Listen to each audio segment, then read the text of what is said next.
Hello everyone. We are Millennial Consulting, and we are honored to be here today. My name is Emily Kilgore.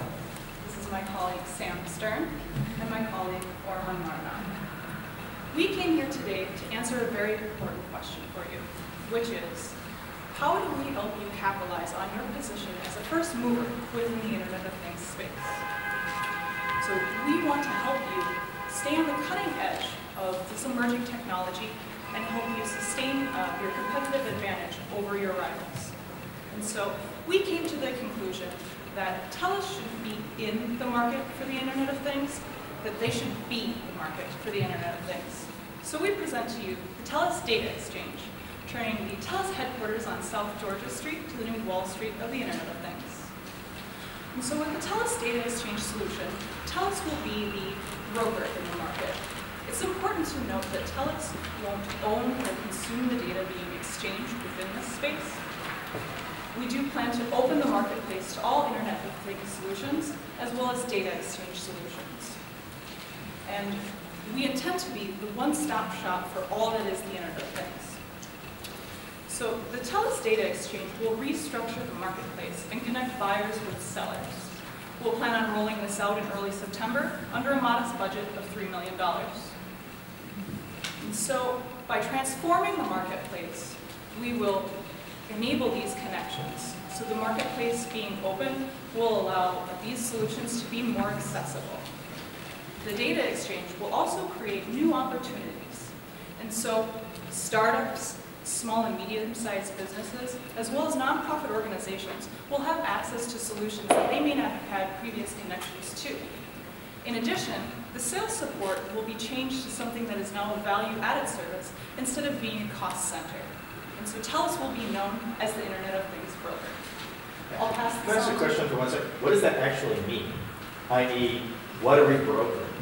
Solutions? So within a single solution, we're a technology broker, we're a data broker, we're a go-to-market business company-to-company broker. What does it actually mean that you're proposing? We'll be the marketplace for the Internet of Things solutions. So if we have a seller or a developer that has a solution, they'll be able to list on our exchange. So it's sort of an eBay model is what you're saying? Similar, yes. Okay. And so I'll pass this back to Sam to talk about our technical details. Well, thank you. First, I'd like to walk you through a little bit of how we got to this conclusion. We thought a lot about working with partnerships and acquisitions, but we realized that that was too small. We really considered partnering with a housing developer to make a fully integrated Internet of Things apartment complex, but we realized the market probably isn't ready for that just yet. We considered strongly providing IoT data and security analysis, but then we realized that wasn't our specialty and it's a little out of our scope. And then we considered how exactly we can go global and expand our current market all across the world. But we realized that's already something we're doing. So I'd like to tell you a little bit more about our current system. We currently draw revenue from the Internet of Things in 3 ways. Our connectivity service, our IoT, white-labeled IoT, and our IoT marketplace. And this will mostly affect the IoT marketplace while leaving the earlier 2 revenue streams the way they are. Diving deeper into the IoT marketplace, we actually draw 3 distinct revenue streams, although we currently think of them as one and the same. We provide the service of a platform to connect buyers and sellers. We provide the service of having a highly trained and educated sales staff to make the sales and educate buyers. And then we have that sales staff go on to provide support throughout the life cycle of the product, acting as a point of contact. Sorry, quick question. If I'm allowed to continue with the eBay analogy, Sure. What is the role of the seller in that transaction?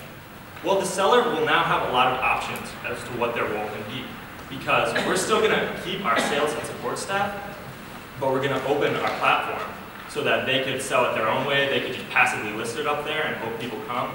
And that's really giving them the options to choose exactly how they want to approach it. What if the product doesn't work? Is it TELUS's fault? Or? Yeah, we will have some standards on what we list, but we're going to get to that a little bit later. So it's really critical here that we unbundle these 3 services to unlock our potential, because we can sell these 3 things separately, and we can provide value by simply being a marketplace, but we can't wait to sell anything that we don't know anything about, and we can't always be the first one to have experts on a certain product. So this IoT marketplace structure will have listings much the way they are now, and there will be no differentiation between the companies that use our sales service and other sales service to maintain the integrity of our platform and make sure that everyone feels that they have a fair chance listing their product on it. And we can also continue our sales and support staff and even give them opportunity for growth as we expect the platform to draw in a lot of new potential business to them. And we all know that this has some similarities to the App Store, which makes over $20 billion a year, so we know this has a lot of opportunities. If we're going to keep them fairly neutral, how does our sales team know which ones to focus on? Well, our sales team will work based on who hires them, not just all of them anymore. So a company will have the option to hire our sales So team. they're paid by, okay. Yes, exactly. Different question from past question. How will the customers know which ones are the better solutions? Yeah, that draws me to my next slide actually. We're going to have quality baselines to make sure that they can be listed on our system, which means that we'll still be respecting our customer focus by making sure that we're not listing anything that's simply malware or doesn't work at all. But our most important feature will be we plan to partner with an independent consulting company to act as a ratings agency for our market. And this will allow them to independently judge the quality of a solution and then allow the customers to say, well, maybe I don't need the A+ perfect rating. Maybe I need just the newest product or the cheapest product. But this is allowing the customer to have the power to make that decision for themselves. So this is even more customer focused than our previous model.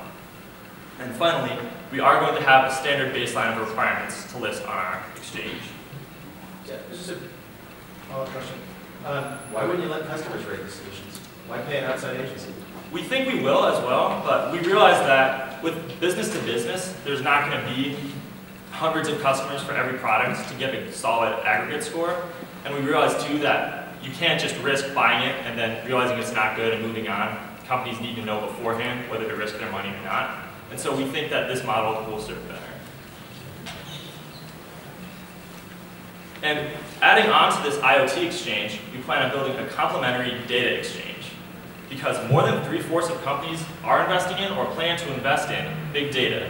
And 90% of all data has been generated in the last 2 years, showing that this is a snowballing opportunity and we can be on the ground floor of it.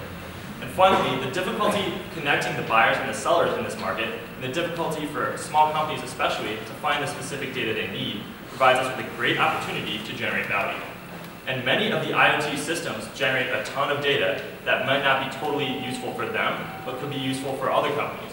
For example, a fleet tracking Internet of Things system generates a ton of data about the trucks themselves, the roads, the tires, and all these things can be useful for truck manufacturers, for the road companies, and other opportunities like that. Would that require that the partners that are providing the solutions then report or make their data available to TELUS to analyze, instruct, report, etc.? That's a great question, and it actually won't really need to be analyzed by TELUS because we will have the independent credit agency rate it, and then we won't be storing it. We will just be listing it on our exchange, and then connecting the two is more the prerogative of the actual market actors instead of the market itself. So help me understand, what's TELUS value as a customer? What is the value I see with TELUS? Yeah. Searching. So presumably my competitors to the TELUS marketplace are Google or data and things like that. And then it sounds like the partners are going to provide that data piece. So what's TELUS bringing to the party that a customer would want to? Well, I'm really glad you asked, and I see you're from Microsoft, and I'm reminded of an actual story about how I'm reminded of the story of how Microsoft got the IBM OS contract. And it was because that they were able to act as a broker and combine the Microsoft or the IBM PC with a Seattle-based firm's operating system, and they were able to really build on that. But the thing is, without Microsoft connecting those two, neither one of them would work. And so that's the value that we can actually provide, is the value of connecting two things that alone might be worthless completely, but together can be revolutionary. And so our data exchange will work by providing economic value, as I mentioned, by connecting buyers and sellers of data. And it will generate revenue for us by charging fees to list that data. And this will be great also to enable more data analytics to be performed. Because, yes? So just coming back to the data though, so I agree that there's a lot of value to third parties for the data from a fleet solution. So what's that, we're hosting where that data is going to come in periodically, and then they're going to, why not just go to that fleet management provider directly and have them sell the data directly or the analytics directly? I think it's coming a bit back to Brendan's question is, I'm not sure I really understand the role that TELUS is playing, especially given that TELUS is very focused on a customer first and wants to have that relationship. I don't understand how we're helping the customer, other than providing a website where they can come and buy stuff and I guess process the transaction. And that's a great question as well. And this is kind of a abstract concept, but I guess our value would be the same as the value that you would get from Amazon. Because when you buy something, a textbook or a bike or whatever, it's so much easier to just go onto Amazon than it is to go onto every bike store, every textbook store you can think of. And I think that's a really great analogy, and I think it comes back to the question about quality and support for that. So you're having a third-party organization. I think where the difference is, and where maybe the analogy to Amazon breaks down in my mind, is this is a business-to-business space. And so the customer that is buying the solution, they could be an Oracle shop, they could be a Microsoft shop, they can be an X shop, they can be a mix of everything. So the standards that you have to fit this solution into potentially is a much broader solution than fitting in a consumer product that is a book as an example, as Amazon is the example that you brought up. So that third-party agency, they need to be super skilled at doing that mark of quality acceptance that is going to. So who's like that partner that's doing quality rating has just shot up in I think it's a risk factor. And then I just don't know what the liability is to tell us if they get it wrong someday. well, I think you're right, but I think a few of the advantages of our position are that with a third party, they assume a lot of the risk for the liability of their rating. And because we're going to be a first mover here, there's going to be no one better than TELUS's credit ratings and TELUS's exchange to actually see the quality of this data. There's going to be no one to really compete with us to assure this quality of data, and so this is really a chance for us to differentiate ourselves. And so in 10 years from now, when people ask that question, well, we're going to need the best, they're going to say, well, you need to go to TELUS. And so is there going to be exclusivity built into these contracts, so to list with TELUS, you have to be exclusive with TELUS? I mean, there's a lot of places to buy data today. Yeah. And we think that that will be a great component of it, and that's something we can even work on later with different iterations and on a more case-to-case basis, but I think that will be a common feature. And it's also important that we just use this to draw more customers into our Internet of Things exchange. And this will position ourselves for future growth in areas like listing related services like data warehousing on our exchanges, using our experts to actually help these developers create their products and giving them our sales and support expertise from the get-go, organizing small developers to work on large projects or rather small customers to bundle their demands to get a project completed, and even more financial things like leveraging our knowledge of the data and security aspects of this to issue things like insurance, because we'll have better knowledge of this market than anyone else.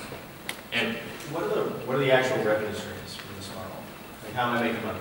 the revenue streams are from listing. The companies pay us to list data on our model. So we're going to be like a mall, and we're going to rent out our space, and the companies will pay us to be inside. Take a margin, but we take a cut, or what's? Yeah. So it sounds like there's a monthly listing fee. Yeah. Okay. And we'll also have an initial listing fee. And there's some more flexibility with this that we can allocate. And our proposal aligns with your goals of customer focus by meeting an incredibly wide range of customer needs that we may not be able to actually meet right now. And by selecting and listing only the IoT products that meet our baseline standards while giving customers the choices of what they want to consume. It also hits our strategic intent of getting more people on the internet by facilitating far easier access to the Internet of Things than could otherwise be arranged. And finally, we think it's a really strong opportunity to work on our contributions because we know that in supporting the community, TELUS is fantastic at doing things like donating money and donating charity work hours. But we think this is a great opportunity to actually share value with nonprofits. And an example of this would be hospitals, who are huge both producers and consumers of data. And they could use this to actually save lives. And we know that we're not going to be selling specific customer records online, but we will be able to sell statistics about diseases and conditions that will actually improve people's lives and even save them. And we will support this by helping waive initiation fees and lower other fees on a case-by-case basis. Could you guys talk into the financials? Yes.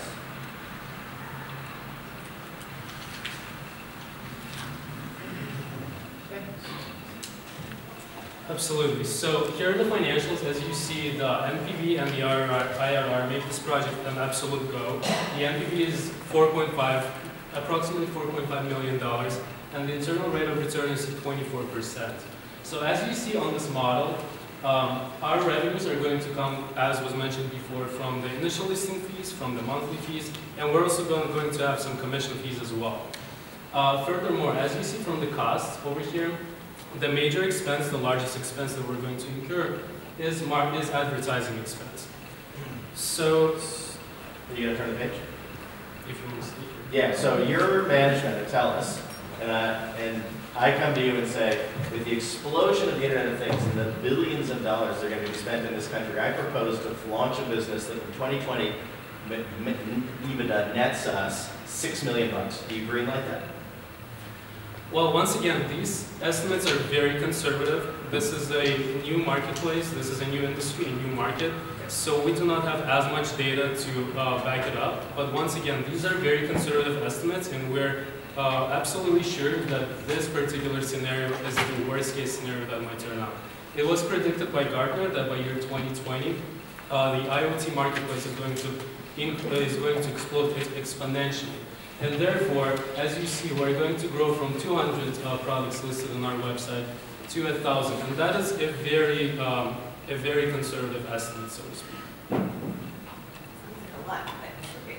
It's 6 million. Can you? What was the best case? So it sounds like you have a number in your head. I have to know. What was the sort of gray black way? Well, the best case scenario, once again, the internal rate of return, we would expect it to be, in the best case scenario, around 90%. We know it's a little over the top, but once again, that's the best case scenario. 90% more than 90%. I heard. Yeah. So 18 million EBITDA? Something like that. Along those lines. This is even just within a time period of like 5 years, I believe we settled on. And so at the end of this, we'll still be sitting on this vastly increasing in value asset of this marketplace that will continue to generate more and more revenue. Okay. And no cost related to this exchange, the ability to develop the exchange, to run the exchange. Absolutely. There are costs associated with switching from the old marketplace to the new one, and this is included in the $3 million budget, the initial cost, the initial investment. But we believe this is such a minor investment because we already have the infrastructure in place. The only thing that we're going to need is to update it. So as you see over here, I mentioned before, there are some costs associated with the project, mainly maintenance, direct labor, advertising, data integration, and some capital expenditures. However, we believe that the revenues are totally going to outweigh the cost. Our revenues are not only tangible ones, there are some intangible benefits as well. We're going to capitalize on our first mover advantage, we're going to promote our image as an innovative firm, and we're going to increase customer loyalty because as you saw earlier on the financial model, some of the companies that are already listed on our marketplace are not going to be charged the monthly fee. The premium monthly fee, the new fee, they're going to be charged the right. Do you have an estimate of revenues flowing through the marketplace in 2020? Just a second. Yeah, that's our take. But how much GDP are we generating? We cannot. This was out of scope of our project, so we cannot really say that because this wasn't really pertaining to our project. It was a GDP. No, I get you. But you know what I'm going after, which is, are we getting our fair share? And I think that's something we can even adjust later on, but this is more of the idea, and this is something we can work on in later iterations of this product design. So once again, implementation requires a sequential approach. We're going to hire a platform developer, we're going to set the minimum requirements for interested parties, and we're going to communicate the change to partners and employees in order to eliminate any possible misunderstandings and address all the questions and concerns associated with the change. So finally, I would like to ask yourself, please ask yourself, do you want to be an online marketplace for IoT, Or do you want to be the online marketplace for Internet of Things? Thank you for your time. We appreciate it.